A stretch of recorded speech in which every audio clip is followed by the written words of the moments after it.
I think there's something really interesting about how the house can be a place where we really see inequity in its foundations, actually.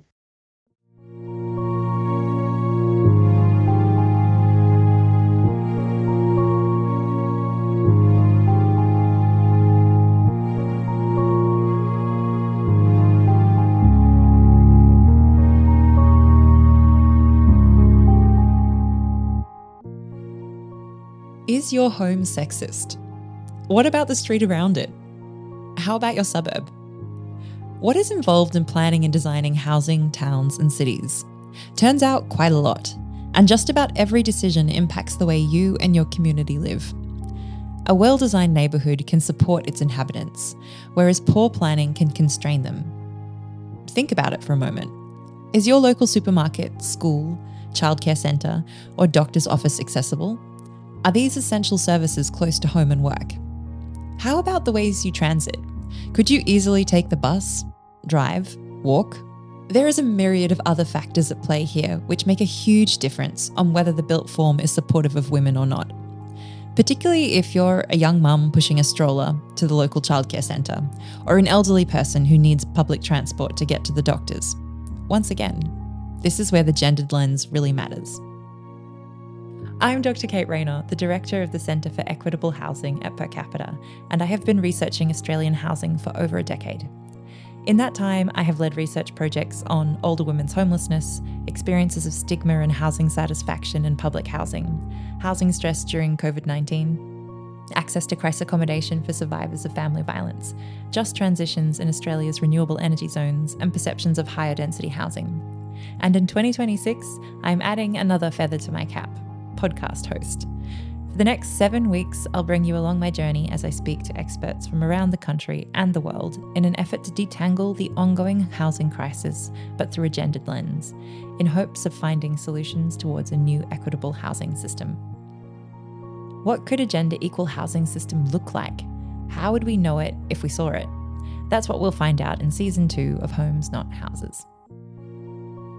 On this week's episode of Homes Not Houses, I'll be looking at built form, how urban planning, infrastructure, and architecture play a role in the inequities of the housing market.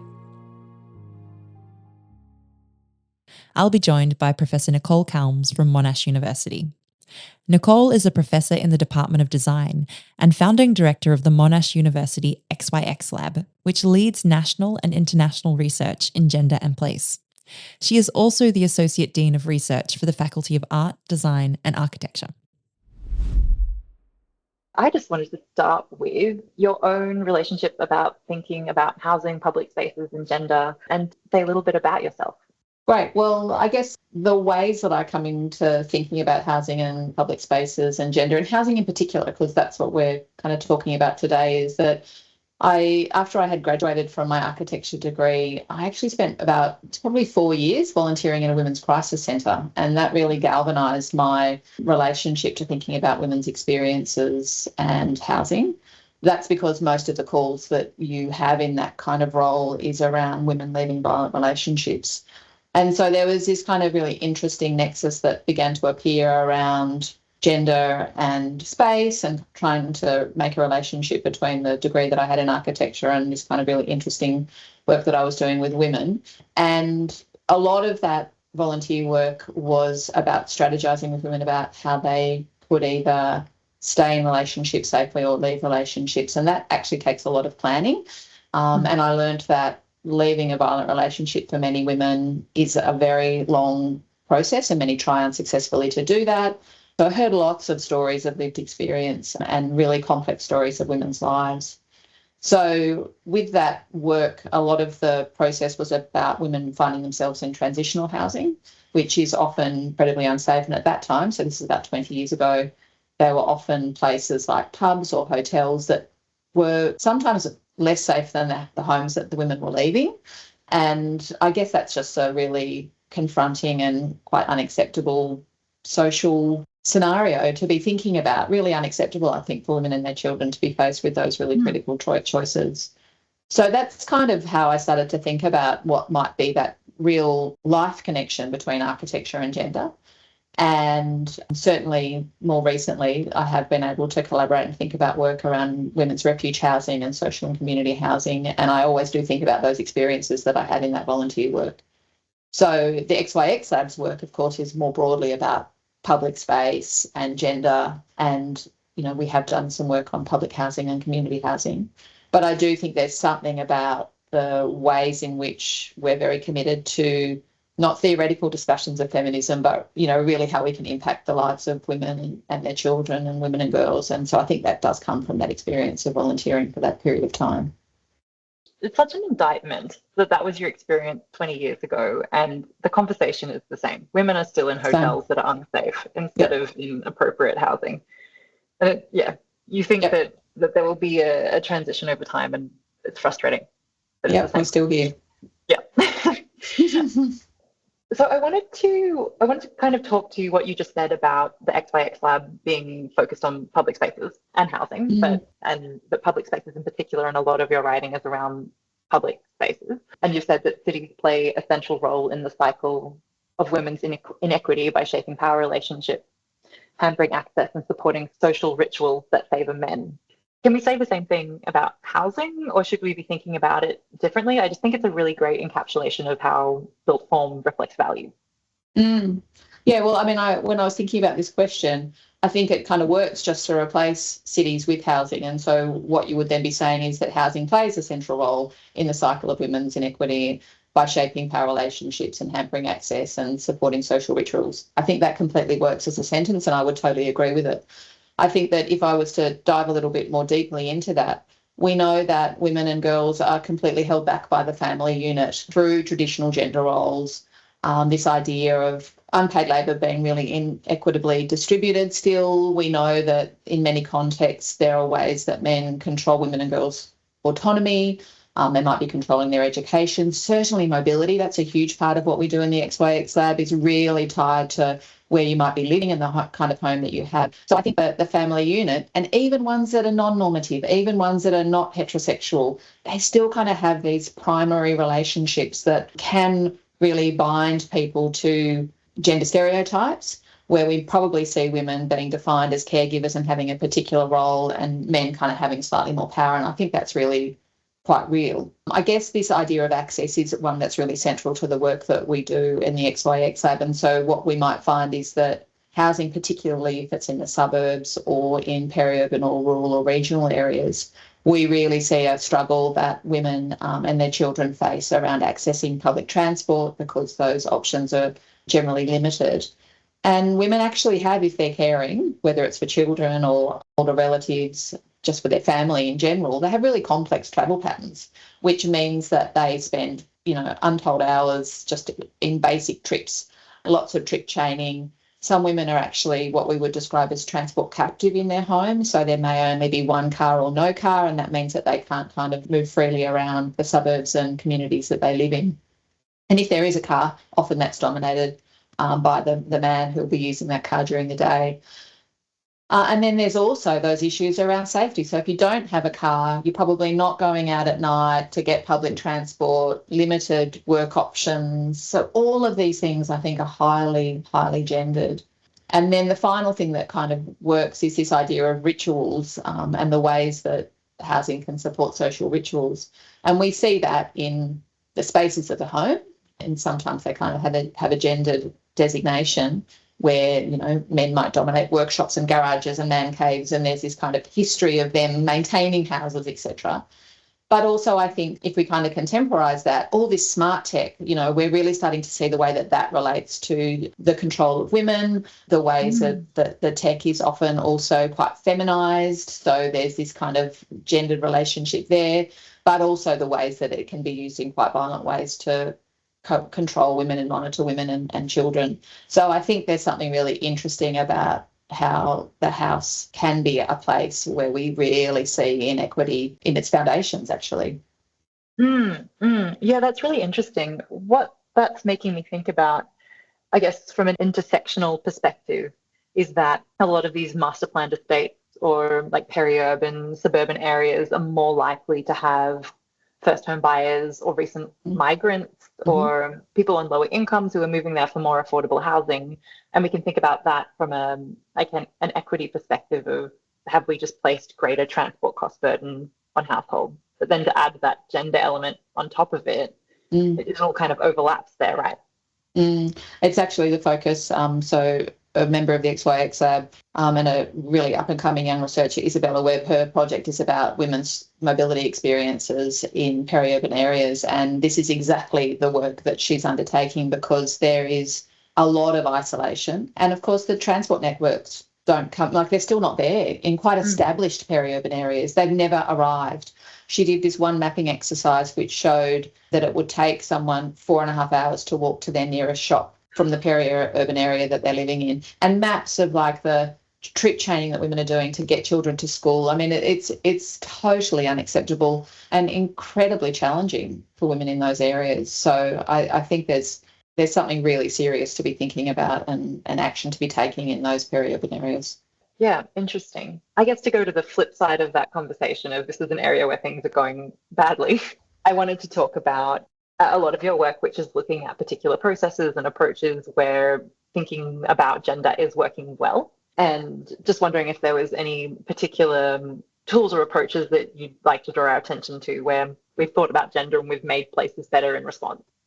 Yeah, I mean, it's such a great question, and we do need to be drawing out the positive examples when things can be a bit dire. And I think certainly the work that we've been doing at XYX Lab is making sure we're gathering particular data sets that are gender disaggregated and that we're using evidence-based approaches. And so there are two kinds of examples that I think it's useful to draw upon, and it won't surprise anyone that Vienna is one of those places, and that's because they now have 25, 30 years of gender mainstreaming, which has really been able to evidence some of the foundational changes they made in the early 90s. So public housing is pretty much the norm in Vienna, where about 60% of residents live in some form of subsidised housing. And it's not just that there's subsidised housing, it's that housing is very, very connected to caring responsibilities. So we see a huge focus on safety, but also on accessibility, so that there is great capacity for women with strollers and wheelchairs to be moving around the city, and that this is kind of integrated with things like childcare and shopping and medical kind of clinics within those residential areas. So that kind of thinking over 25, 30 years ago is now we're really starting to see how that has kind of paid dividends. And this idea of gender mainstreaming that's very well established has been a strategic part of the urban planning of that city, with the idea that everybody, not just women and girls, should have equal access to amenities, etc. So I think that's one really great example where we can draw upon. I think there's about 60 projects that they've demonstrated there since 1991. And then perhaps maybe a bit more recently, but it has been in the media a little bit, and I think it's worth mentioning, is the city of Umeå in Sweden. So we had some wonderful researchers, so Annika Dalen and Linda Gustafsson, who were part of an edited book that we did, and met with them over a symposium where we were kind of thinking about feminist cities, and their work is all about a gender equal municipality. So things like working with teenage girls to kind of rethink how we might understand recreation and sport spaces, and they do a lot of work in that space of mobility and transit to make sure that those connective spaces in the city are really safe, and that kind of aids the fact that women and girls want to be moving around the city and should be moving around the city at all times of the day and night. So I think they're two kind of great examples where we can see evidence-based measured approaches, so that there's a kind of, the impact has been measured. We're not just kind of flying blindly. We understand how a strategy has been implemented and then the impact that it's had. It's so powerful. What I want to know is, what do teenage girls want? I'm so curious. What do they tell you? They do not want formal sport facilities. They want places of repose. So the other organisation that's doing this is Make Space for Girls in the UK. And actually XYX Lab with other colleagues have started to kind of waiting on some funding for sporting facility recreational work that we're doing as well, because it's so important. And we know that young girls opt out of using parks and recreational spaces between the ages of 9 and 13. And it's not because they don't want to be there. It's because the spaces are dominated by basketball courts, cricket pitches, skate parks, and they kind of either can be an observer to men's activity, which is, let's face it, boring, and there's not really a place for them to do what they want to do in the public realm in these recreational spaces. So make space for girls, some of the work that we're seeing in Umeo, they're really important where the teenage girls are co-designers. They're kind of participating in the places and spaces, but generally it's not formal activities. It's, massive swings where groups of you can kind of hang out. It's places of dwelling, of just kind of being and lingering. So it's fascinating. Yeah, I mean, it makes so much sense. It was a while ago now for me, but there's no part of me as a teenager who wanted to hang out in a skate park. And even if I wasn't skating, it doesn't feel safe to be around the teenage boys at the skate park. Yeah, and so much space is handed over to that. Yeah, exactly. I mean, that's the part of the work that XYX Lab is doing. And of course, Australia being such a sports-dominated culture. So yes, there's all of these areas that are given over to cricket fields and football pitches, etc. But it's, and to be fair, we are seeing women and girls wanting to enter those sports, and there's been a huge rise in their participation in formal sports. But even then, they get the shitty time of day to play the game, or they get the worst training session. There's no change rooms, which is a huge part of what needs to happen. They're all either the legacy of male-dominated kind of sport. So there's a lot of change that needs to happen. And also, I think, really understanding that not all recreation is formal. It can be informal, and that we need to allow for those in our spaces of amenity. It's really important. Absolutely. I wanted to pick up on something you said earlier, which was around making sure that everyone can move through a space and it can be accessible for everyone. And this question of kind of versus aiming for inclusive design or a more gender neutral, or a kind of an argument that why just gender? Shouldn't we think about diversity broadly? This kind of question of, is it of value to think through a gender lens, and how do we support that argument? Yeah, I mean, I think that one of the reasons that we've kind of moved towards inclusive design is so that we're not excluding everybody, I should say. And one of the statements that I really hate the most is that if we design cities better for women, then everybody's been designed for better. It's like, no, it's actually okay just to design cities that are better for women. We don't need to kind of create a caveat that then says that everyone's kind of more included. But I think your question is a really interesting one that I do draw on a lot, which is, what is the difference between inclusive design and gender neutral design? And I think that they're trying to be well-meaning. So inclusive design is really about, as we've said, trying to include everybody. But actually what I argue is that it kind of embeds bias, and that's because what we know about the way people design is that generally the reality is that most people will design for the needs of people like themselves. And so we've really got to think very carefully about what we mean when we say inclusive or neutral design, because we're probably missing the mark. So, yeah, I would argue that we need to start to think about gender-sensitive design, or, as you say, gender-inclusive design, where we can really start to look very specifically at the needs of women and girls, and then also, as you mentioned, more intersectional needs. So what are the kind of needs of different abilities, different ethnicities, different cultures, different ages? And so that intersectional lens is also one that I think is there as well. What I think we're risking if we don't start to deal with intersectional and gender-sensitive design is, we're already seeing it, we see these public spaces that are so neutral that they're almost unable to be occupied. They are useless public spaces that are apparently for everybody and that could have multiple uses, but actually what we find is that nobody uses them at all. They're just kind of moving through them because there's nothing that kind of is sticky about them or allows people to kind of connect. So, and I think that case of the teenage girls is a really good one. What is going to make that space a place where someone wants to linger? And it's targeted, probably co-designed intervention with the people who are based in that community, so place-based, who can really tell us what those needs are. And I think that specificity is really important. And, of course, my interest is around gender and women, so I want that thought to be done through that lens as well. Absolutely. I guess one of the key conversations that comes up around this topic, I've been working on a project with Australians investing in women for the last year, speaking to people across Australia about the importance of gender lens investing. and applying a gender lens to housing policy and housing design. Amazing. And even in rooms with people who are sector leaders in housing and or gender, you get the response that, you know, it's all well and good to talk about this, but I work in social housing, and social housing is wildly defunded. There's like a massive shortage. There's this perception that if you get housing at all, then you should be grateful. Yep. I just wonder about this discussion of aiming for better in architecture in a wildly fiscally constrained environment, and how you think about kind of design attributes in that context.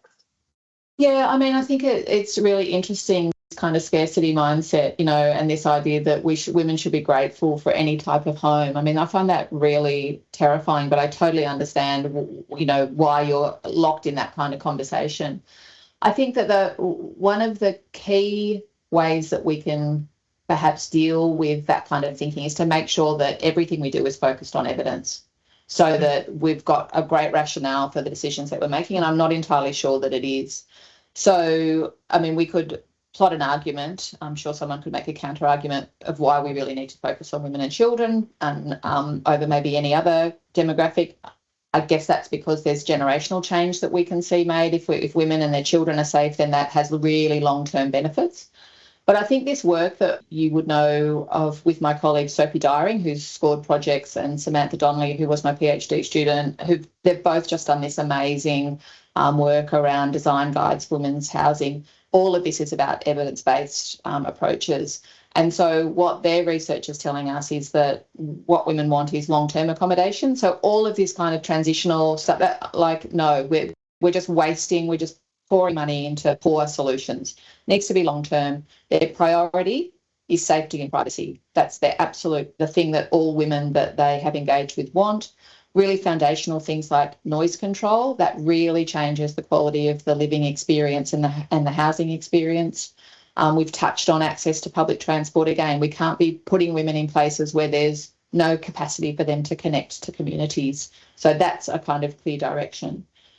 We know that a lot of women are wanting to work and study from home. And so, again, if we can allow a bit more space where those things can happen, then the benefit is going to be far-reaching, because they're also going to be able to create income or other trajectories for their lives. And, I mean, we also know that just bad quality and cheap is not a good investment. So we have to make sure that those building materials are going to support the longevity of the housing, the issues not going away, that we're acquiring.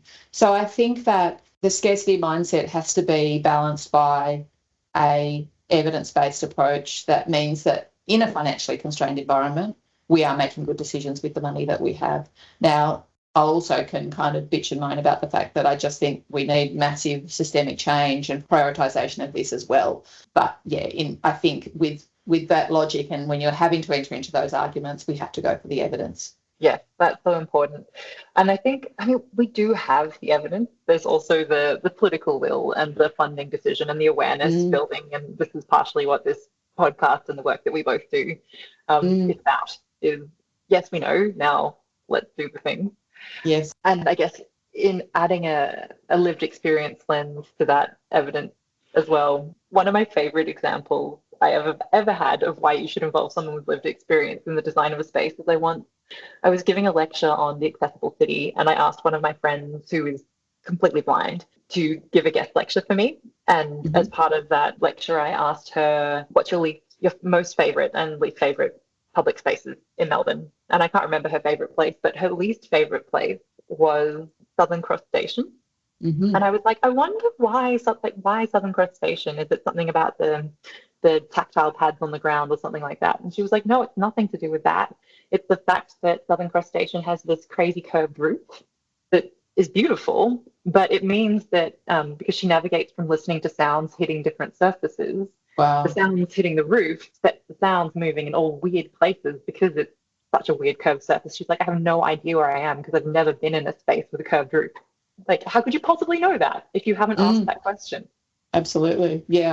I mean, that's just, it's so illustrative of the reason that we need to involve women at all stages of the design process. And of course, that intersectional point as well. You know, we're constantly coming up with surprising insights from the people that we involve in our research for precisely that reason. You are only drawing on your own experience unless you're involving the people that you want to benefit from the work that you do in the design process. So, yeah, it's a great example. I will be using it. Yeah, I'll borrow it. So good. I guess my next question is if you were to provide some tips on how to design a gender-sensitive home or a gender-sensitive community, what would you focus on? Yeah. So I guess I'm drawing on some of the consultation work I've done around public and community housing in the last few years here in Victoria, but also on some of Sam Donnelly's and Sophie Dyring's work. And I mean, I just love the kind of myths that have been challenged in undertaking this work. So one of the really great ones, I think, is that there's this kind of assumption that women, I don't know if it's like the sister mentality, but we all want shared communal spaces and areas, and that is just like not true. Women would much rather have more of their own private space than be sharing spaces with other women. So I think that's really important. So kind of these, apparently generous communal gardens and the shared kind of area where you can they don't want that. They do want their privacy and security. I think in maybe perhaps more medium density housing that might be outside of the social or public system, this idea that shared gyms and pools and recreational areas are really valuable, I think that's also questionable. So a lot of women actually feel practically unsafe in some of those shared spaces, and they feel as though people really invade their personal space when they're in those kind of shared public spaces. So I'm not sure about the value of those in some of the medium density housing developments that we're seeing happen. I think that's an interesting one. The most prized and highly valued thing that women want is security screens and technology. So being able to have several layers before you get to the front door. So, someone can't be at the front door ringing the doorbell. There's got to be a few different barriers before that can happen. And with the work that Sam and Sophie did, the highest prized item was a video intercom. Women wanted to be able to see who was at the door. That was the most important thing across the board. And I think that really tells you something significant about the value of security and privacy and being able to defend that security and privacy for women. So, and we've spoken about the other things, being able to access public transport. And then the one other thing that is possibly important is that for a lot of women, a car is a really valuable resource for them and allows them to have a lot of autonomy. And if they are privileged enough to be able to buy a car, sometimes that's the thing that's allowing them to have access to particular forms of employment. And I say this because in a lot of the perhaps more inner city areas, we're seeing building a lot of housing that won't allow any kind of car parking.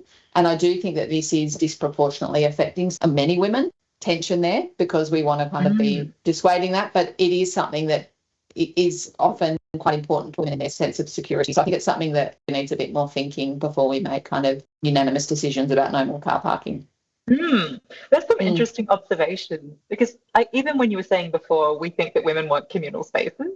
No, they don't. They want their own courtyard and just be completely able to have their own space. They really would have preferred to have an increased space within their own kind of area rather than sharing that space with other people. Yeah, interesting. So I have two questions that I ask at the end of all of my interviews, and I'm so keen to get your thoughts on them, which is, one thing, are you really vibing in gender and housing? And what is something you really want to vent about? So I am really interested in, this term is awful, the research term, where you kind of all of a sudden become interested in research that's only about you. I'm really interested in thinking about women's only housing, and there are some really interesting examples. There's some actually here in Victoria, but also internationally. And so I'm kind of secretly plotting some kind of co-housing research project that's for women only, and thinking about those various models and affordability and safety and sustainability. And I say I'm contradicting myself because I'm sure there's lots of shared community spaces in those kinds of models. But anyway, I feel like if you do that, you get to pick the people that are in there. It's like some kind of process for application. So you want to hang out with the people that are there. But I am really interested in thinking about what happens when, women don't have enough to buy into the private market, and what are some of those other models that exist outside of traditional social housing. I think WINK, so the older women's co-housing, as I say, I'd like to kind of do a study tour and some research on what's happening internationally to see how those things work. And I guess with venting, I've already kind of said it. I don't understand why we don't have total system reform. Kate, why don't we have total system reform? Yeah. How is this just not the top of the tree in terms of what needs to be addressed? We cannot have women and children staying in violent relationships and in housing situations that are not adequate. It just, to me, is unfathomable. So this really requires some significant shifts, and I'm hoping that the work that you're doing will help that happen. Yeah, and it obviously needs to rise to the top of people's agendas to make that happen. And yeah, absolutely. Yeah. You said before that you were excited about looking at co-housing models and potentially living there in something like that in the future. Is that something that's on the cards for you, and what would that look like? Yeah, I think it is, that idea of me search, I think is quite real. And as you kind of move through different stages, different aspects of research, I think are really appealing. I do think that women, as they're kind of in their 50s and moving towards retirement, do want to think about sustainable and interesting ways to kind of be thinking about life in retirement. And I am very interested in that model. And I think there's some excellent examples that have obviously worked internationally. And I do think that there's an opportunity. We know that women live much longer than men. How will that time be well spent? How can women continue to be supported and support each other? There's lots of histories around that I think are really valuable for us to understand. And yeah, I'm definitely doing it as a kind of research project for me and a whole group of friends who are happy for me to do the research as well. So I'm being cheered on by some female colleagues and mates. It's good. I'm sure you have a bit of a vested interest in your findings too. Exactly. That's right. We all know where we're headed. Love that. And my other question that I ask everyone is, if you could describe a genuinely gender equitable housing future, what would it look like, and how would we know it if we saw it? Oh, gosh. Well, I guess it wouldn't have any of those horrible bits that we've just spoken about. So, women wouldn't be kind of choosing between various forms of violence or lesser forms of violence and inadequate housing. But I guess, for me, this is like a question that's probing at the positive. So I think what we're looking for is connection.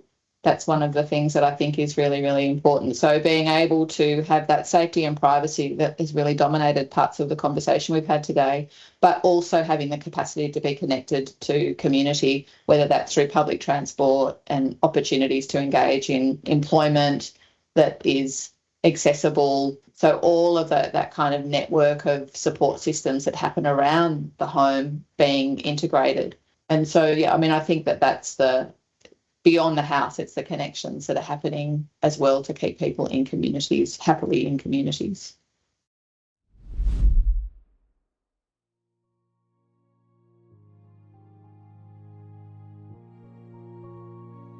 Next time on Homes Not Houses, I'll be joined by the CEO of Australians Investing in Women, Julie Riley OAM. Thank you for joining me, and I'll see you again next time. This series is a production of Per Capita, the independent progressive think tank dedicated to fighting inequality in Australia. We work to build a new vision for Australia based on fairness, shared prosperity, community, and social justice, and we are committed to providing ad-free and editorially independent content.